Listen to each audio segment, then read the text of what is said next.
Maeda Jun. Need I say any more? If you know the man's work, you know it well, to the point you'll almost wish you didn't, because there's no way you can listen to pop music again after hearing anything he's written.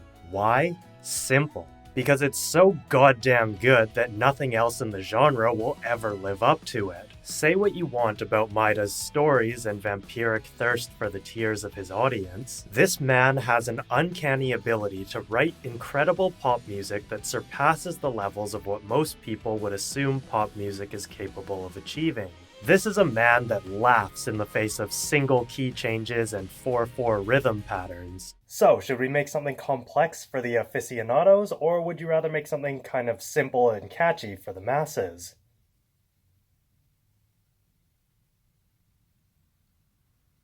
Hi. Maeda-san. Key changes are supposed to be used sparingly and for emotional moments of change.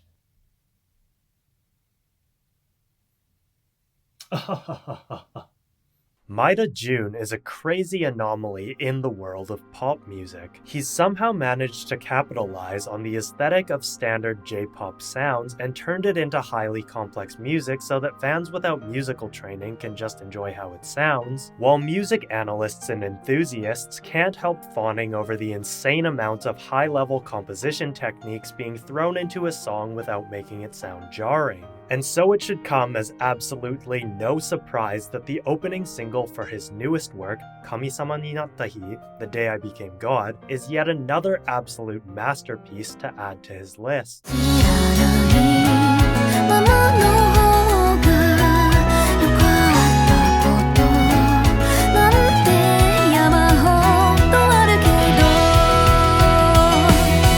For those of you who aren't familiar with Maeda Jun, he's the head of Key Visual Arts that is best known for the visual novels Clannad, Little Busters, Rewrite, and many others. Not only is he one of the founders of the company, he serves as creative director on many of the studio's projects, as well as assists with the scriptwriting, scenario, and music. He also acts as the scenario writer on the partnered anime productions with Studio PA Works and is often a lead composer as well. He's basically a one-man army hell-bent on destroying you emotionally, and he rarely loses any of his battles. While many argue that his scripts are overly sentimental and predictable, it's hard not to get swept up in the atmosphere due to the beautiful music that accompanies the scenes. I don't know much about Maeda's creative process, but given how the music in his works often sounds, it's likely that he begins by writing the main theme songs for the visual novel or anime before structuring the rest of the music around them.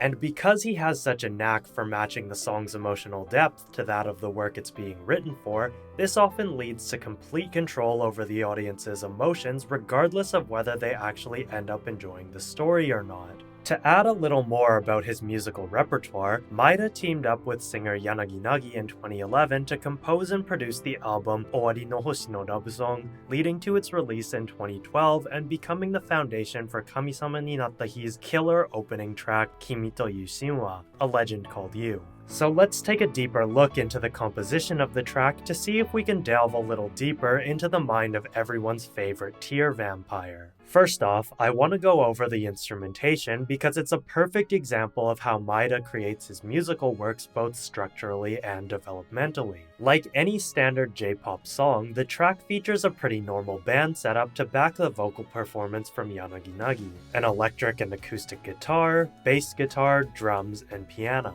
But then we also get a couple of violins, tilting the common band setup into a slightly more unusual one. Off the top of my head, I can only think of two bands that have a violinist as a permanent member of the group, and that isn't even the most unique part of the ensemble, as Maeda also writes in a tin whistle, using it in place of a lead electric guitar to pair with the violins for a Celtic vibe. Whether this musical choice was the work of Maeda himself or his arranging partner Manyo, it's an absolute stroke of genius, taking the basis of the rock band's familiar sound and meshing it with the folk-like sounds of another culture, as if the music itself is a fantastical folktale or story passed down through many generations. This usage of the instruments works perfectly to set the stage for a story about a god and the seemingly supernatural events surrounding her in a modern setting. The track starts up immediately with a B-flat minor 7th chord in the guitar, with the piano, guitar, and vocal lines running around D, F, and A,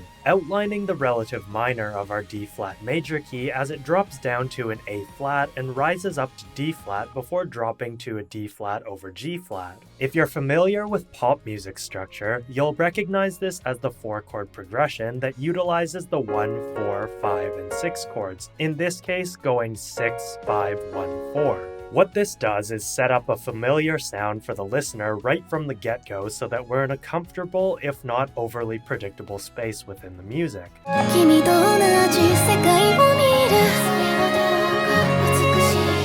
And then we get Maeda. The second phrase comes in with what sounds like another repetition of the chords, starting with the B-flat minor dropping to the A-flat before an unexpectedly pleasant chromatic step up into an A major, utilizing the flat 3rd and 6th tones to smooth out the transition into our new key of E major.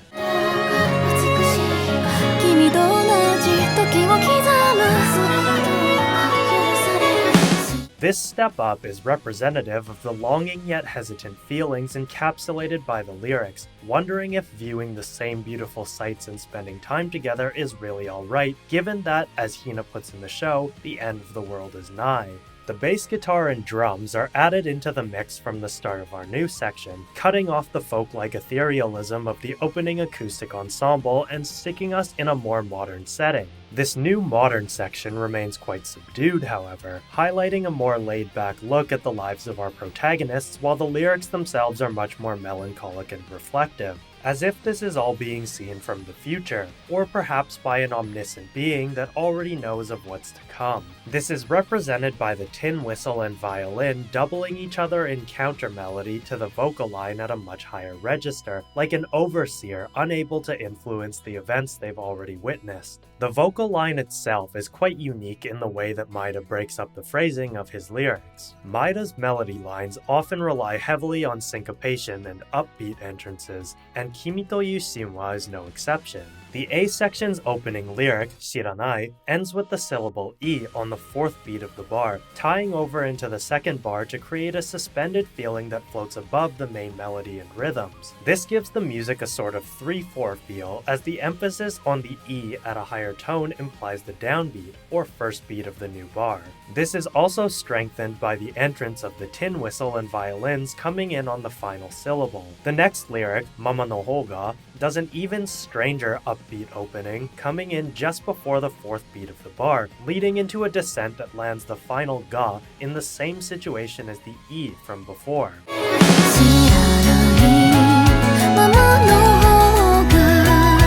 This early upbeat entrance with the vocals repeats for the next line until finally we can synchronize the vocal and supporting rhythms together on the final syllable do, leading into the next section. The electric guitar then makes its entrance, playing backing rhythm power chords as the tin whistle and violin drop out of the mix, shifting the power balance into the hands of the youthful protagonists as they fight against the seemingly inescapable hand of fate they've been dealt. The lyrics reach the line, それは君へと続く道, it's the path that leads to you, accompanied by a shift in the music that makes use of, yet again, the flat 3rd and 6th, as well as the 7th as we prepare to shift the key up a diminished 4th to A flat.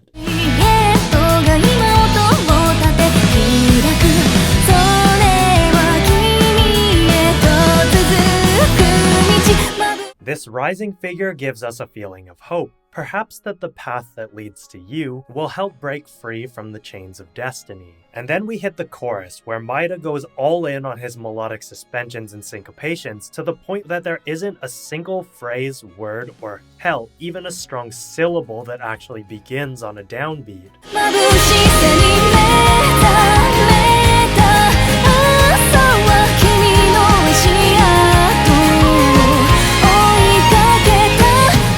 If what I learned in music school is even remotely correct, this breaks all the conventions of strong songwriting, and yet the track would sound unimaginably boring and square if the strong syllables were coming in on strong beats. To clarify, songwriting in 4/4 tends to have strong syllables or words come in on beats 1 or 3, due to these being the stronger beats. Even in rock music, where beats 2 and 4 are emphasized, the first and third beats are more prominent for lyrical material. The suspension of the upbeat phrasing and syllable changes on weak beats and off beats shouldn't work, and yet there's never a sense that the music sounds strange or that the emphasis is on the wrong syllables. So if it isn't supposed to work, what does a song with bad word setting actually sound like? You are the ocean's gray waves, destined to seek life beyond the shore. Actual lyrics aside, there's something a bit off-kilter about how the words seem to flow.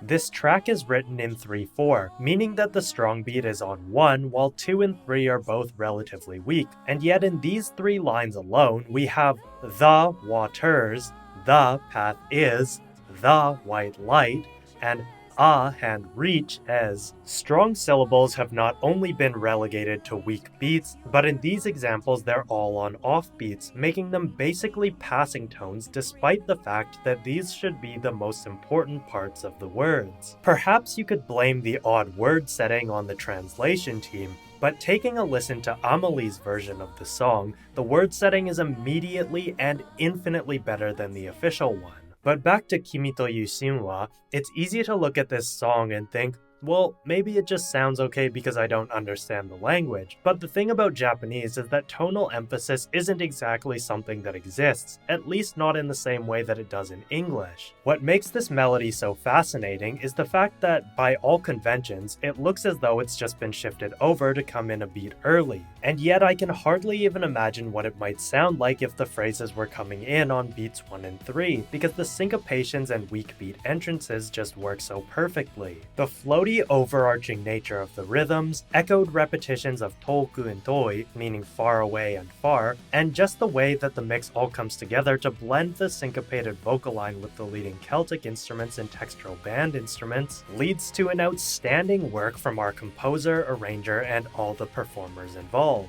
The full version of the song actually features quite a few more things to delve into, from a short but well-placed guitar solo leading into the bridge,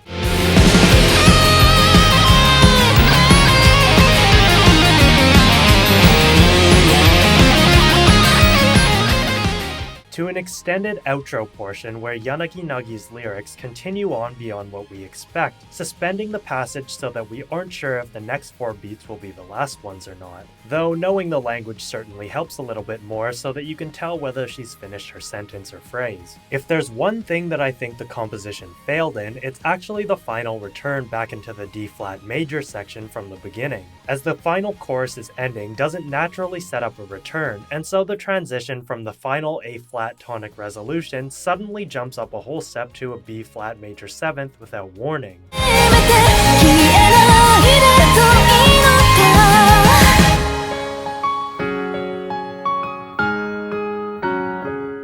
From a compositional perspective, I can understand the desire to sort of bookend the piece with a callback to the opening, and the unresolved G-flat 9th chord is certainly more fitting with the lyrics and story surrounding Hina than the expected tonic A-flat, but unfortunately the transition feels so sudden and jarring that those last 4 bars just kind of leave me feeling confused more than anything. But ignoring those last 4 bars, there isn't a single part of the rest of the song that I think falls short. Even after listening to it so many times to transcribe the track, and believe me, I did, I'm still in disbelief over how Maeda is able to make these sort of dual rhythmic pop tracks that can appeal to people without musical training just as much as they do to those who have it. Anyway, what do you guys think about Maeda's latest pop banger? Would you have preferred that I covered the whole song instead of just the 90-second anime opening version? And what other anime songs do you want to hear me cover in the future? Let me know down in the comments, and if you liked the video, don't forget to hit the subscribe and like buttons. And as a reminder, I can't always guarantee that anime openings and endings and insert songs are really just, songs in general are gonna be able to pass the fair use test. So if you want to see more of these, make sure to go over to my Patreon and support me over there so that I can keep making these videos without having to worry about monetization or copyright issues. Thanks again for watching, and I'll see you all in the next one.